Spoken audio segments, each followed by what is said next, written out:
an Unspoiled Network podcast. This is Spoil Me, covering The Rogue, part of Chapter 3 and Chapters 4 and 5. In these chapters, I am very excited about what looks to be a relationship that is going to form between two of the students at the guild. I am very interested in what's going to go on with Dannyl and Tayend. Already, I feel like this book is really gripping me more than the last one did, and I'm feeling positive. Welcome to Spoil Me.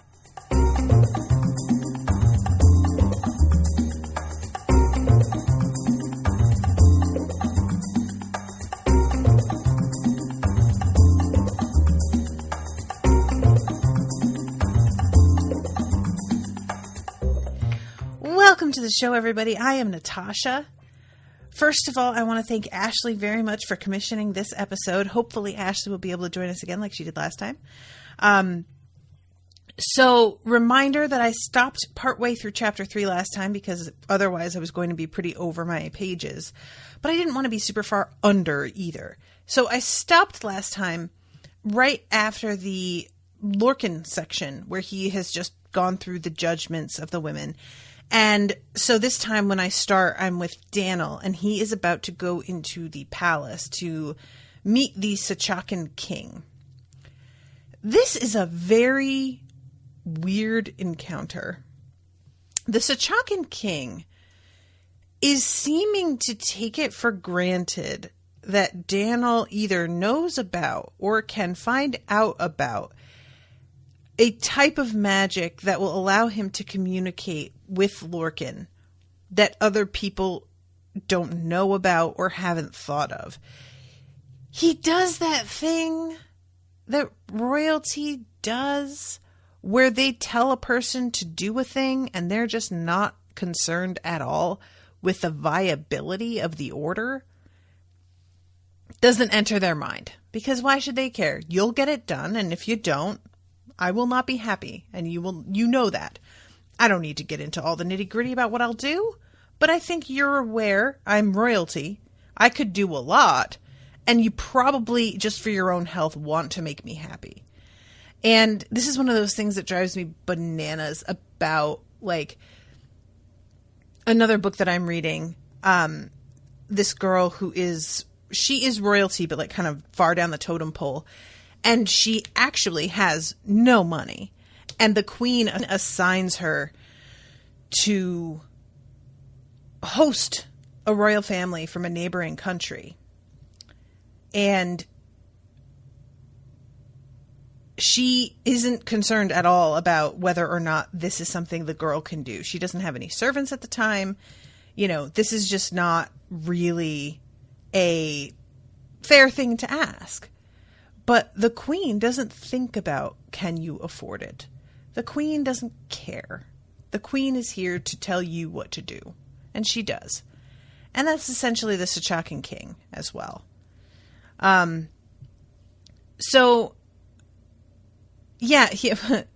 saying the king basically says, if he has a blood gem, give it to me. Pretty much. I mean, and Dannyl admits about the blood gem. He tells him Lorkin had a blood gem, but he used it to communicate with his mother, and then he gave it to me because he didn't want them to find it on him.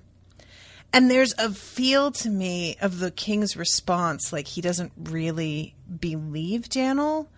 I think that he understands the thought process behind it, and it's not that it's totally implausible. But the king seems to really think the idea that somebody would give themselves up completely to the traitors willingly and without any sort of like agenda or subterfuge is unlikely. That's kind of like, to me, so I should mention, we find out in this section whether or not people know what went down with Lorkin. And at the very least, the king knows because Dannyl tells him that Lorkin gave himself up willingly. And I was a little bit surprised at the fact that Dannyl is revealing that to everybody, that this was something that like Lorkin has agreed to. And it makes a little bit, I won't even say more sense, but it changes a little bit how everybody has been reacting to Dannyl now that he has called off the search.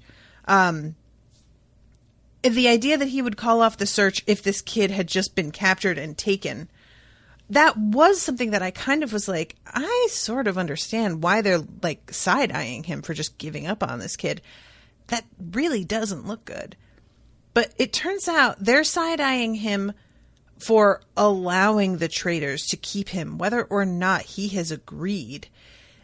The king brings up the potential possibility of, what if he was told that he had to like tell you it was willing, or he was willing, and that this was voluntary in order to get you to back off. And it seems like a lot of people are kind of considering that. You know, there's, how much can you really trust the word of somebody who has been held against their will and is sort of still under those people's power? So it's interesting that he's like concerned about this, finding this like way of communicating with Lorkin, because obviously the king seems to see Lorkin as a potential lever he can use to get rid of the traitors. That's the tone that I took from this, is that he doesn't like the fact that Dannyl has seemed to capitulate to the traitors as easily as he has. And he really feels like Lorkin is positioned excellently to be used as a spy. And if Dannyl is being honest and not already doing that, that's him not thinking clearly and being a little bit foolish about how he handles the situation and not taking initiative. Because the traitors, reminder, their name comes from the fact that they are traitors to Sachaka. Like, that's the point of them. The king can't rest easy when these people are not only still extant, but they are amassing more power and followers. We're getting, like, the last book, it was riddled with either people who are a part of the traitors and are out here in Sachaka pretending to be citizens, or people who are sympathetic to the traitors and willing to help them. This is not a good place to be when you're a king, you know? It makes a lot of sense to me that he would want to utilize Lorkin in that way. And I think that has to be part of why we find out about the blood. It's not even a bloodstone, because the bloodstone, the whole conversation that Lorkin winds up having with Ivar, if I think that's his name, is about how a bloodstone lets somebody into your brain. Your fucking whole mind is open to them. They can see everything, and there's no closing it off, showing them just what you want them to see. So then we have the other stones that behave much more like a telephone. You can show what you need to show. I figure either Lorkin is going to find a way to smuggle one of these to Dannyl, or Dannyl is going to find out about the technology or magic. I don't know what to call it, because it's a combo. He's going to find out about the means of creating one of these alternate type of gems, and might try and smuggle the other one to Lorkin somehow. Because the way those work is that you have to make two of them, and they are only connected to one another. And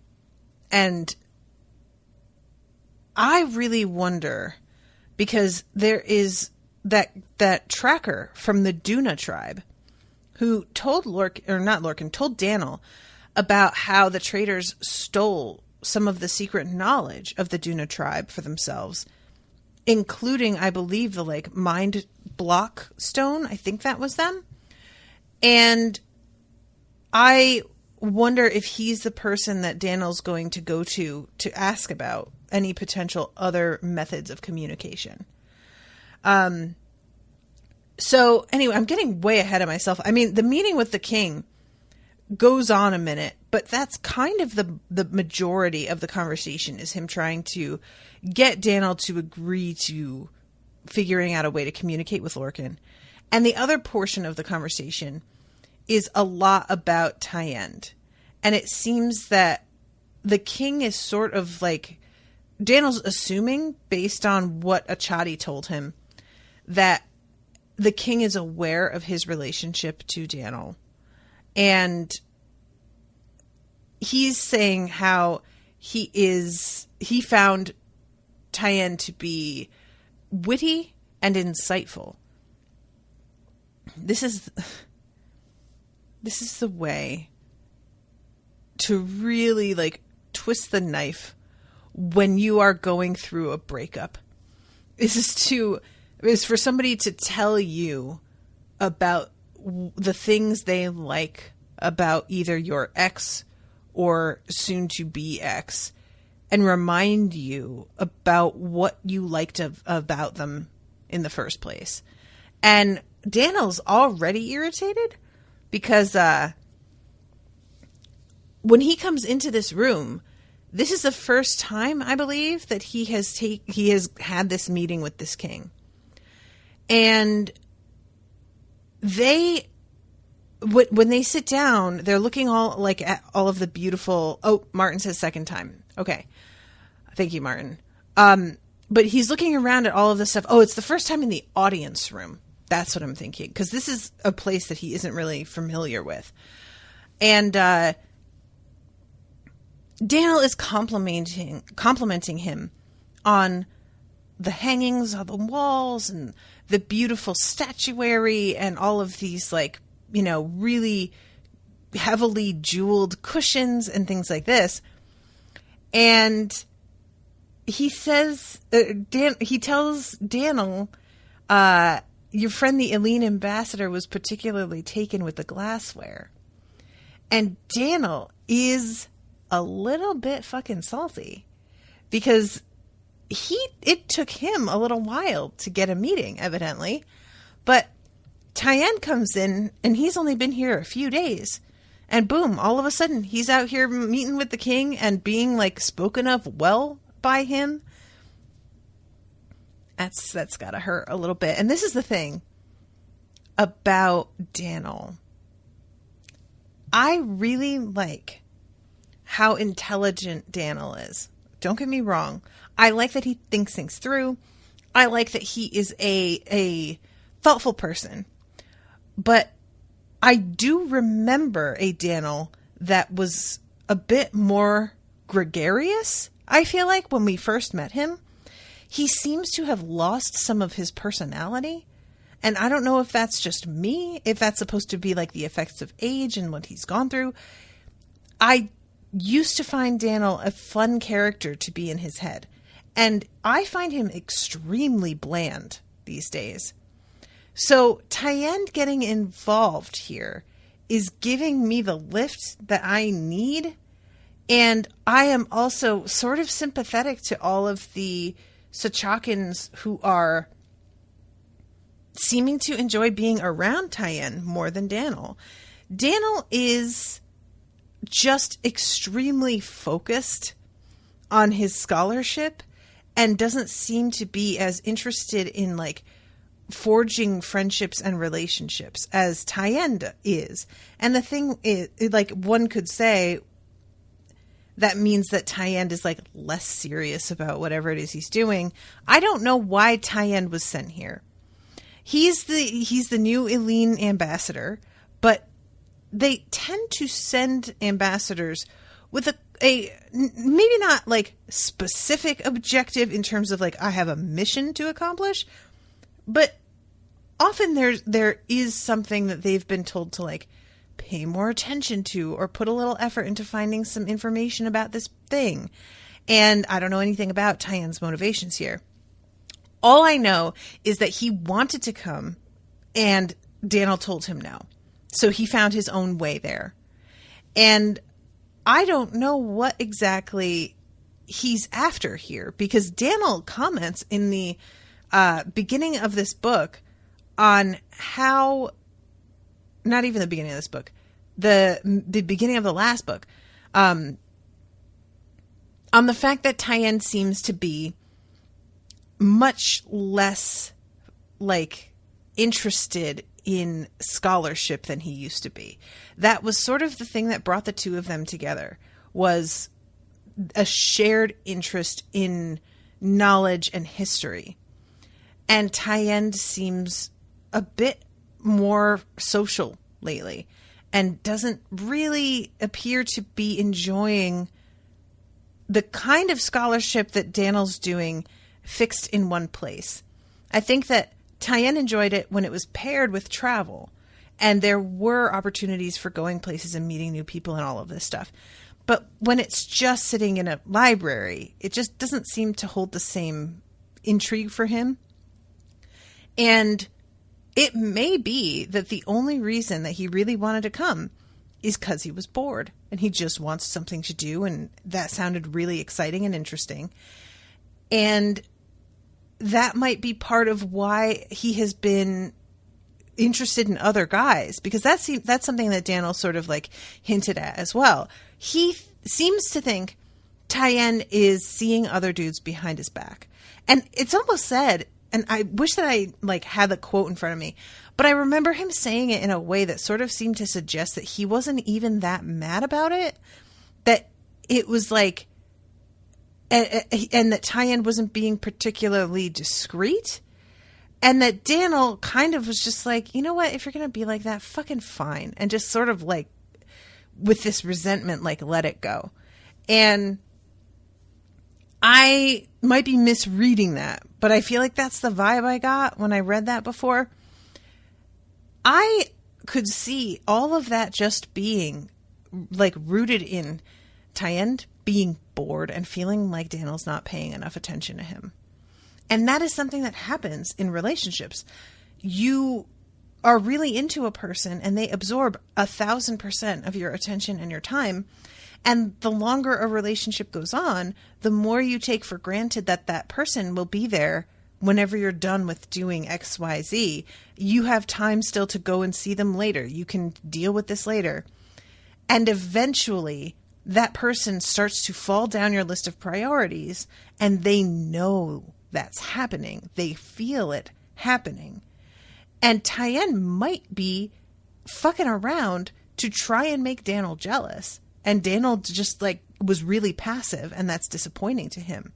I know personally, put my cards on the table.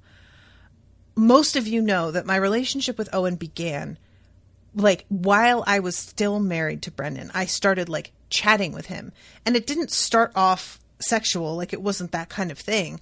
We were just chatting and flirting about shared interests and whatnot. But I definitely, that came from feeling as if my husband did not even notice me anymore. Like it was like I was furniture, and we were never having sex. He didn't really seem interested in anything I had to say. And I was sort of like poking and mentioning conversations with other guys to see if that sparked any sort of like jealousy or possessiveness even. I would have taken that.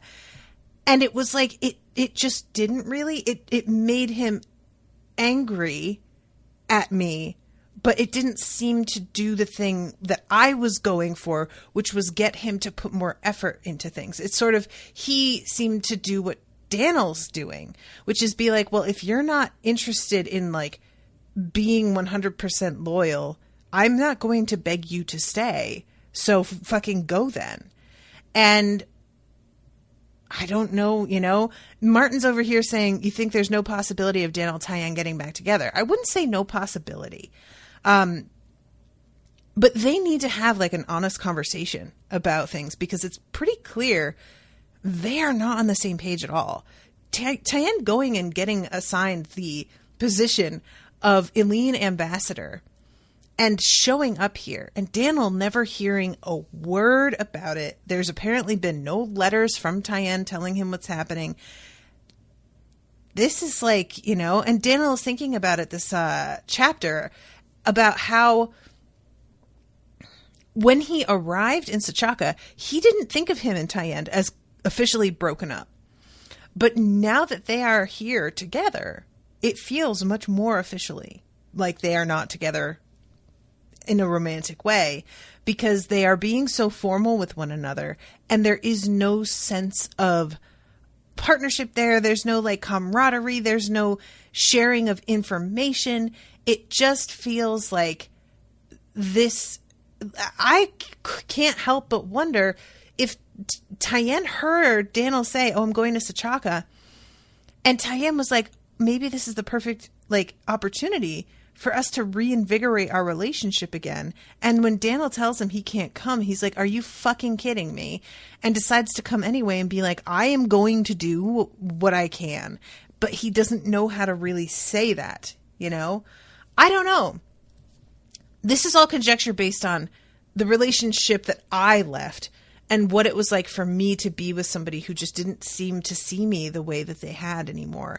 And me feeling invisible and taken for granted and frustrated. And it makes me like, I was really saddened at the beginning of the last book to find out that the two of them are not doing well together. And I wondered what, you know, I assumed, to be honest, that this trip to Sachaka and this Achati that's sort of throwing himself at Dannyl would be his next relationship and that he would move on. But it might be we're just getting to see the work that you have to put into a relationship if you do actually care about it and want it to succeed. When people say that relationships are work, it's one of those traps, that kind of language, because it's not untrue. But when people say that, a lot of times they will be using that sort of wording to justify continuing on in a relationship that just sheerly makes you unhappy. A relationship being work and you being mostly unhappy most of the time are not the same thing.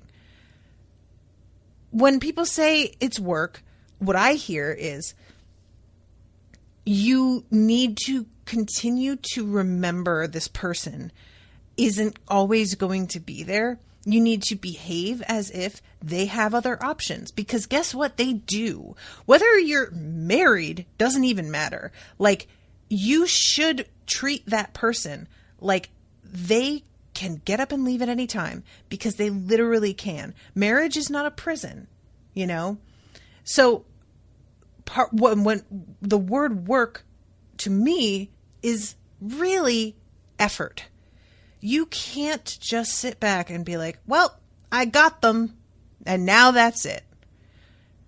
That's not how your relationship started, and that's not what you liked about one another. And if you want to stay liking each other, you need to continue treating each other the way that you did when you met and felt that but for one another.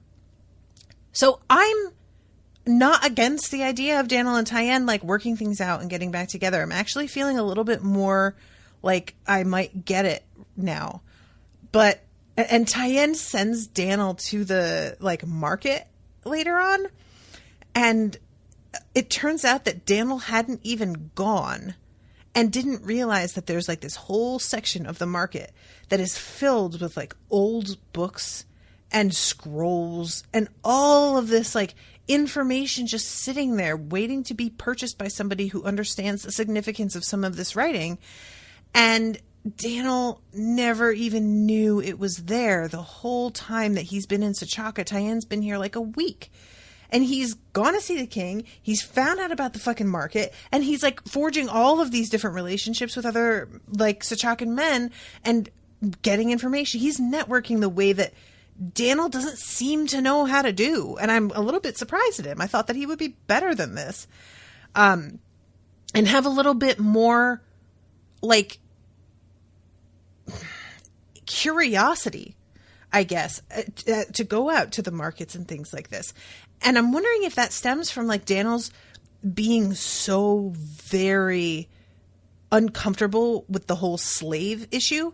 And Tayend seems to be willing to lean into it in order to mix better with everybody else. You know, Dannyl's like having a hard time shaking the Karelian outlook on what this slavery is and does to people.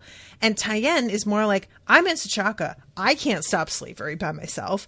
And I have a job to do here. So I'm going to do what I have to do and function within the society that's here. That's my job. So really what I'm saying in the end is that Tayend is better at his job than Dannyl. Dannyl needs him to be better at what he does also. And apparently needs Tayend to like grab his face and like move him to see things that he isn't noticing on his own. And Tayend has this like party at one point, and Dannyl's like wandering around chatting with people, and it's clear Tayend is like the life of the party. Everybody seems to be really enchanted with him. And I can't help but wonder if Tayend is low-key aware that Dannyl's not really doing great and is trying to help. Like, that feels a little bit like this party he threw. He seems to be trying to throw Dannyl a bone here. And even the fact that the king mentions liking Tayend and asks, how close are you? And Dannyl takes it sort of like, is he trying to like refer to the fact that I'm gay and be weird about that? Honestly, Dannyl has fallen out of favor with everybody because he stopped looking for Lorkin. Maybe his relationship with the new ambassador, who is very well liked, would work in his favor. And they would actually begin to soften in their stance towards him because of the fact that he is, you know, involved with somebody who everybody seems to enjoy being around. I don't know. Martin says Dannyl has just got complacent both in his relationship and research. Yeah, exactly. And I should also mention that Dannyl has a new assistant, a woman whose name I'm forgetting, forgive me. But she is having a bit of a hard time because she's not meant to talk to Sachakan men on her own.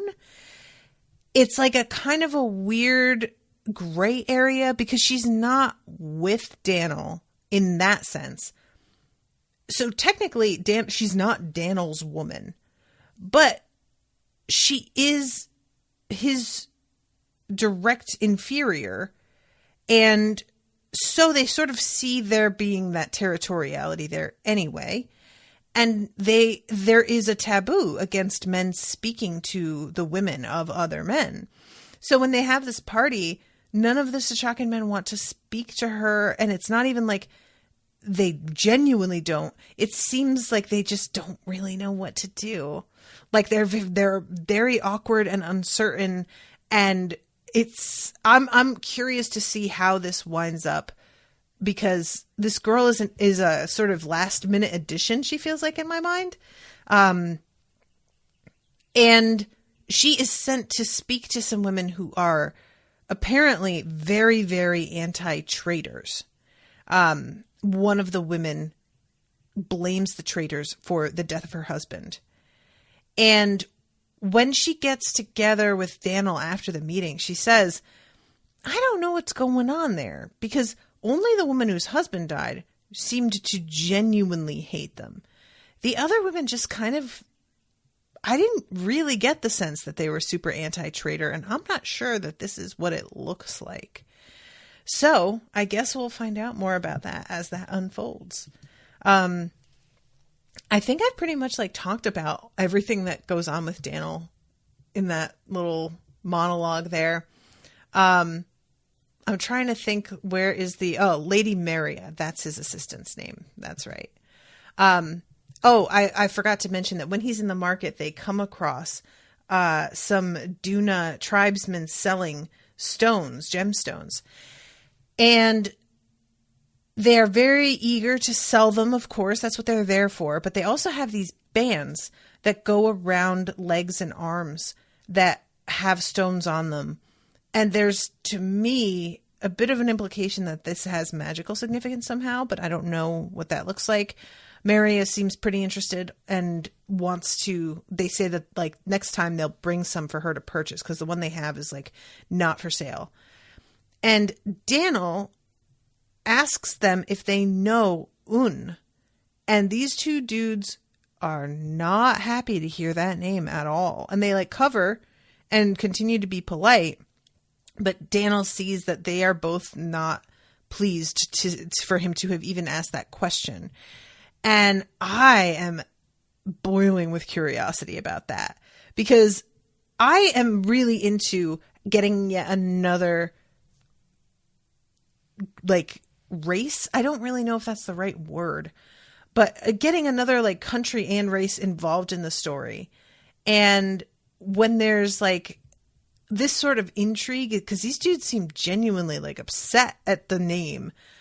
What happened? Because seems extremely loyal to his own people and seems to feel a way about the traitors because of how the traitors played them. So I would think that would be a good representative, for his people. But these two guys don't seem to feel that way. So either that it's because something about is not the norm and that he did something, or they are not the norm. And takes an issue with them. I don't know if maybe they're not supposed to be selling these gems. I have no idea. But I'm very curious about what that looks like and what we find out about it later. So we go to Sania, and she is going to meet Sari. She has to go through carrying laundry on her hip and gives a code name and everything. And then she goes in through through a back room in this shop and meets Sari and Gol and Anya. And they're still talking about things that they can do to make it so that Skellen will have to step in personally and deal with an issue, and thus sort of reveal if he's actually in Imardine at all. She hasn't really come up with any ideas. And neither has Sari, but Anya has an idea. And she says, what if I took up one of the offers? What if I pretended to be fed up with working for you and decided I was never going to get anywhere working for the least powerful thief in the city? I could take a job and spy for you. And I liked this moment because it's Sari. Sania is watching Sari and noticing the way his face displays a variety of emotions in a pretty short time. And he looks really it says horror, fear, caution, speculation, guilt. And she wonders why he doesn't just say no. And then she realizes he knows that she's just going to if he absolutely puts his foot down, she's just going to go fucking off and do whatever she feels like. He has to make it sound like tactically this isn't a good idea, but that he's open to it in theory, and sort of give a bit of wiggle room so that she feels like there is still potential for her to do something dangerous. And it's not about just not trusting her or not wanting her to risk her life. And eventually she says, I could betray you and tell someone where to find you. You can arrange an escape plan. And that would make it look like I genuinely was not working for you anymore. And Sari says that he'll consider it. Honestly, I understand his being worried. First of all, obviously it's his daughter. That's a whole other separate issue. But I understand Sari kind of being Anya hasn't totally got her feet under her yet. She's intelligent. She is a good fighter. But she's definitely shown herself to be a bit overconfident, and putting her in the position where she's going to have to do a lot of improvisation. I can really understand him not totally trusting that she can pull that off. And I don't know. I think that this might be something that they want to consider though. I don't know. The thing about Skellen is because I don't really exactly know what he's after here, because they seem to be still operating under, he wants to take over the underworld and probably fundamentally destabilize Imardine and maybe all of Karelia. But now that it's been discovered that that's what he was trying to do, have his sights shifted at all? Has he decided to change like his goals or his approach? And that makes it hard for me to really know what to do and how to handle him. Also, I'm not sure if he has put it together who Anyi is. Because if anybody knows that she's Sari's daughter, if anybody's figured it out, that's it. There's no point in using her for subterfuge. But I imagine that's not known by anybody yet. So Sari then asks Sonia what's going on with Lorandra. And Lorandra is Skellen's mother, who has been locked up in the dome. And it's been a month, I think.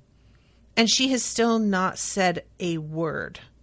And Sonia goes there all the time, trying to question her and get information out of her.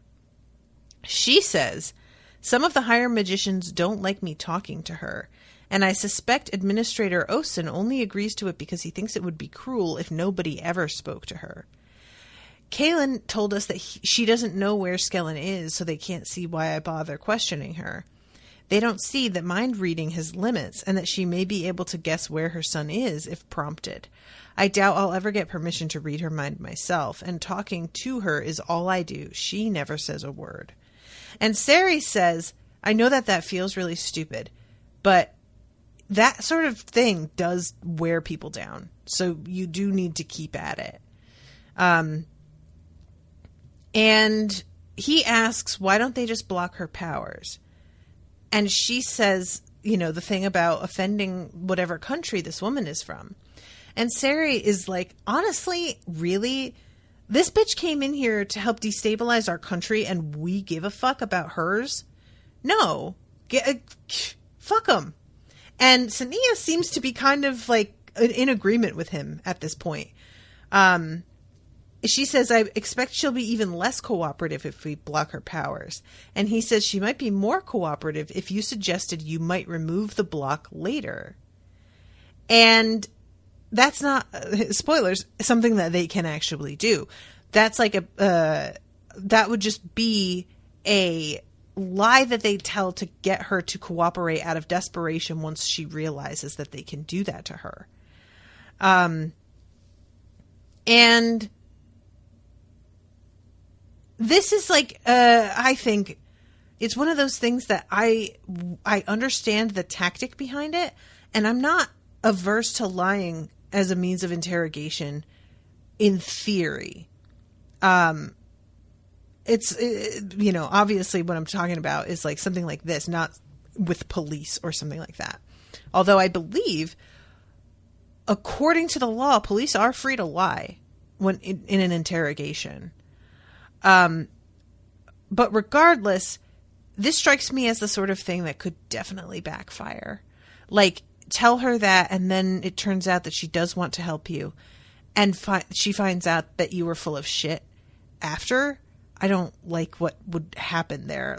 Granted, she wouldn't even have powers anymore, so who knows what kind of revenge she'd be able to take, but I feel like she could probably do some damage. She's not an unintelligent person. So, let's see. This is Anya. Perhaps there are times for being a little less nice to avoid something really nasty happening, like Skellen gaining control of the city. I'll talk to her again, said Sonia, but I won't deceive her unless there isn't any alternative.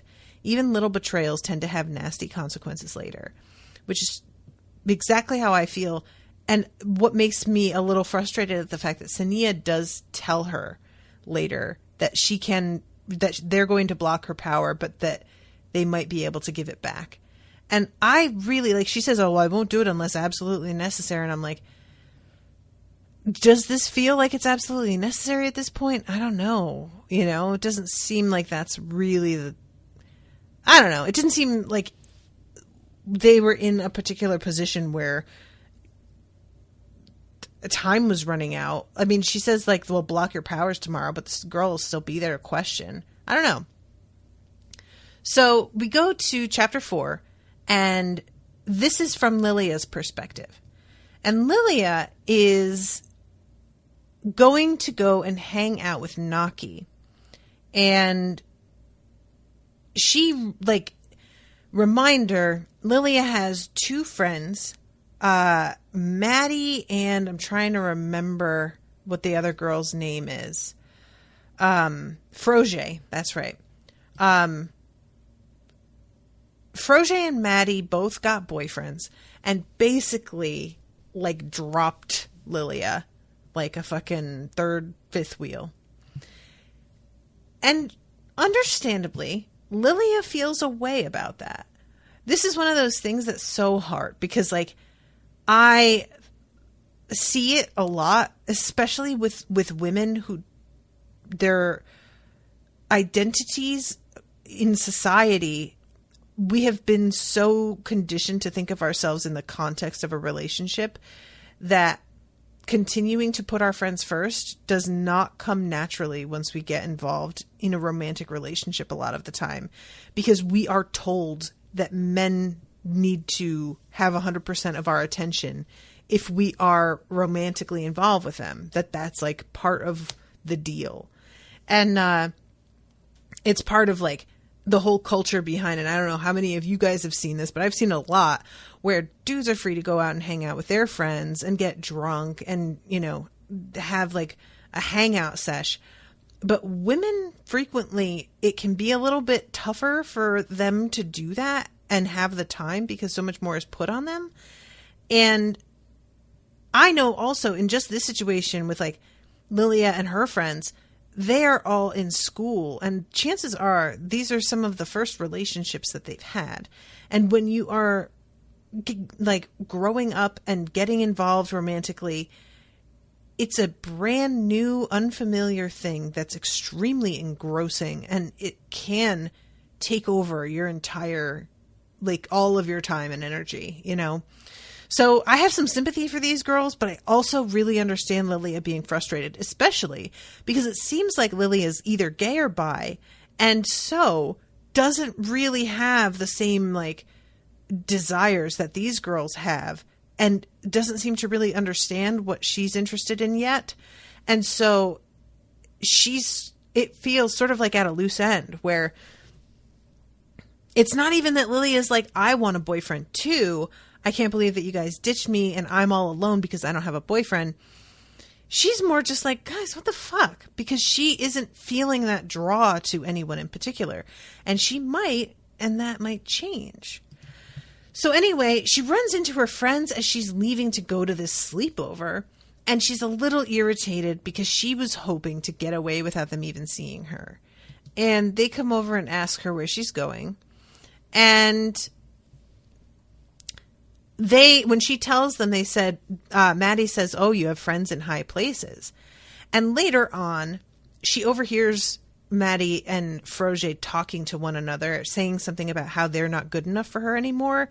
And she realizes that the two girls are a bit intimidated by / envious of Naki's position, because she has a lot of money and is just like, she's kind of a high tier friend. If you've got a social hierarchy, she's fucking at the top, both because of the money, her place in society, and also she's really beautiful.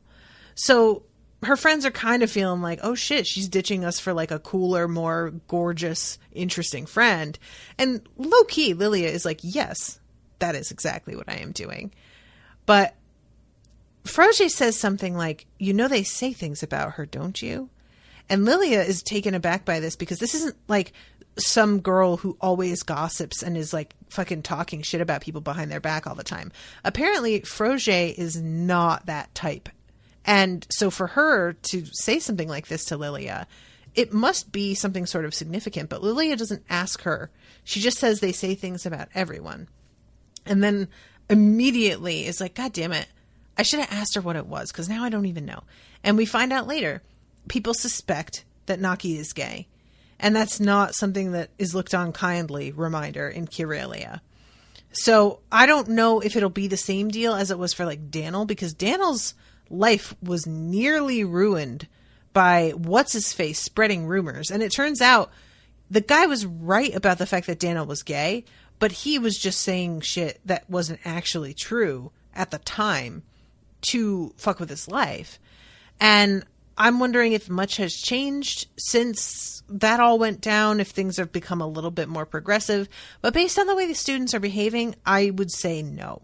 Outlook not good. So Lilia goes and meets Naki. And of course, I loved this because she's going out to meet Naki in the courtyard. And it says when she saw her mood immediately brightened. Her skin was glowing. Gold highlights were in her hair. I can't believe someone so beautiful and popular wants to be my friend. And I'm just like, oh, bitch got it bad. She is just having one of those like slow motion teen movie moments where Naki turns her head and looks at her and her hair is swirling about her head. And when they get into the carriage, Naki tells her about this thing that happened with her father. Because she mentions, Naki says, you remind me a lot of this girl that was my maid for a little while. Let's see. The jam of carriages, blah, blah, blah. Here it is. They started by swapping amusing stories of encounters between servants and their masters. Then an anecdote about a servant Naki had grown up with made her pause and look at Lilia thoughtfully. You know, you remind me a lot of her. I wish you could have met each other. She doesn't work for you anymore? No. Naki's face darkened. Father sent her away. You don't like him, do you? She asked cautiously, not sure how Naki would react to a personal and perhaps sensitive question. And of course, right here, I'm just like, oh, Naki got involved with a servant and her dad flipped out and sent the servant away. And it turns out there's this weird version of the story going around where they are acting like Naki set the girl up to like be kicked out because the girl was trying to break up with Naki. And when I say weird version of the story, what I mean is the idea that a servant in a gay relationship was set up to be caught for this like convoluted like revenge thing is so much less likely than simply they were involved and her dad found out and split them up. Like it's not like it's completely out of the question that Naki set this girl up, but it just doesn't, like Occam's razor, kids. It really probably isn't that deep. And it's interesting that it's being said and set up so that Naki looks like the bad guy and like really devious as well, because that feels like it's coming straight up out of envy. Somebody's spreading this rumor, and I feel like that is out of personal dislike for Naki for whatever reason. I could see for sure that being like a dude who got rejected by her just deciding, you know. And eventually, when Lilia meets up with her friends again and they finally do tell her like what the rumors are about,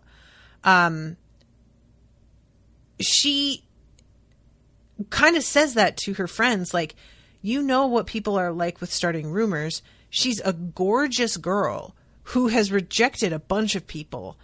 There could be just somebody out there with a fucking axe to grind, spreading all kinds of stories. Like, you guys just, there's nothing to substantiate any of this. And her friends do seem to sort of hear that a little bit.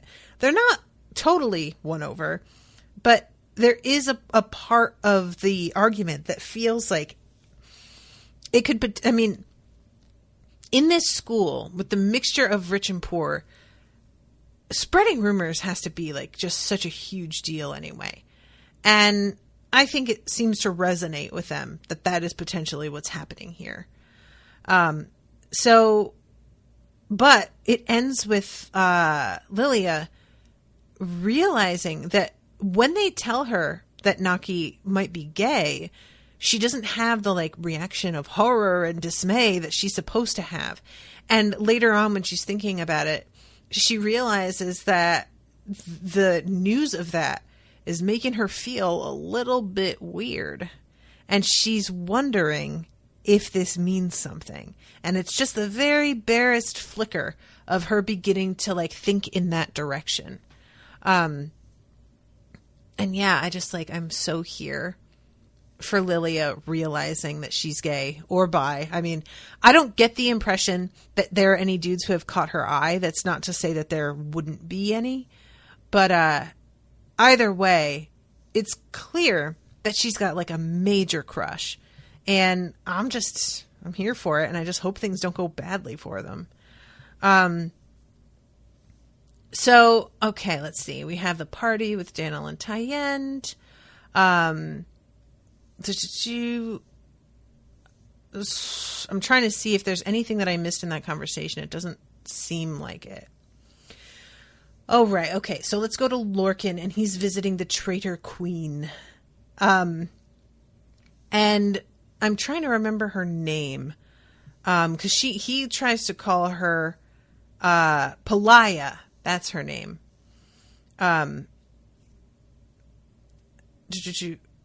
Wait for me, Zarala, Pelaya said, her voice gently scolding as she hurried forward to assist the old queen. Oh, no. Pelaya is her servant, and Zarala is the queen. Is that right? Yes. Call me Zarala. Okay, good. Basically, Zarala wants to talk to Lorkin and just be like, all right, look, I get it. You are not responsible for your father's behavior. I think it's absurd that they are holding you to that. That's irrelevant. I don't understand why they think that makes sense. I don't feel that way. However, you are out here poking around, and you know that's what you're doing. Whether it was against the rules explicitly or not, you are behaving as if you've been accepted by us. That's not what the fuck is happening here, kiddo. You are doing some good around here. You're fulfilling your duties, and people appreciate that you stood up for Tyvara and defended her and saved her life. Nobody trusts you, though. And she says, I've heard only a few reports of people taking a dislike to you personally, but mostly they don't like you on principle. And that's one of those things that I'm just fucking dying to know. Who doesn't like him personally? Like, what did he do? What has he said? I would love to know. And let's see. You didn't know about the deal he made, did you? And she's like, yeah, I mean, I guess you weren't even born, and he had already died. So there was no time for him. And she asks whether he thinks his mother knows. And he's like, I really don't think so. I believe that she would have brought it up if she did. And she tells him, I'm old already. Who knows how much longer I have? For now, things have been pretty comfortable for you. But we don't know who's going to take my place once I'm gone. And if the person who takes my spot isn't interested in working with you and doesn't believe you when you try and say you can be trusted, I just don't know what will happen. So you probably want to be careful, not poke around. And also, Savara thinks that Tyvara should not be seen with you. Because that Tyvara needs to give the impression to everyone that she disapproves of what you did and agrees with the punishment, because that will raise her in everyone else's estimation. So yeah, I really liked this little moment of her just being like, I'm trying to do you a favor, kid. And I am also not fooled by your doe-eyed innocent act. I fucking know you know what you're doing when you're going out into these places and poking around. And you need to be a little bit fucking smarter about the whole thing. You know what? She's not wrong. So let's see, chapter 5. This is when Sania goes and speaks to what's her face, and does tell her that they're going to block her powers. It's an interesting moment because the woman is like, well, will it hurt? And I really like that Sania says, why should I answer your questions when you've answered none of mine? And then finally says, it won't hurt if you don't fight it. And it is reversible, Sania added in an even quieter voice. She made herself turn away and step out of the door, wondering if what she had seen in the woman's eyes was hope or suspicion. Yeah. I'm also interested in the fact that Sania says this girl is super afraid. Like, there's hatred rolling off her, but the fear that she feels is something that's particularly disturbing to Sania. She does not like that. So, all right, let's see. We have the scene with Lilia and her telling her friends. Let them talk. They'll get tired of it eventually. Why should Naki have no friends because of a nasty rumor? Why are you bothering? We're not good enough for her now. She didn't want to think about it, not because she feared the stories might be true, but because she feared that her friends would somehow sense the simmering excitement that their warning had stirred deep within her, and because of the inevitable questions the feeling led to. What if it is true of me as well? All she knew for certain was that she did not feel the distaste she ought to, and that was something she would never be able to tell her friends or anybody else, perhaps not even Naki. So I think I've pretty much covered everything. The next section is Dannyl going to the, what do you call it? The marketplace. He talks to Maria about how it's going to be a little while in this book area. And she's like, I will also take my time. Is there something that you want me to look for specifically? And I really like the fact that he realizes that Tayend is being a little bit smug because he found the books first, like this whole part of the market, and that he's going to have to go and thank Tayend for pointing this out to him, and he's really, really not looking forward to it. Which, you know what, Dannyl? Get the fuck over it. It's a great day for getting the fuck over it. All right. Well, I am pretty much out of time. So thank you very much again to Ashleigh for commissioning this. Thank you for Martin for hanging out in the chat. And I will be seeing you guys again soon with a new episode. Until then, toodaloo, motherfuckers.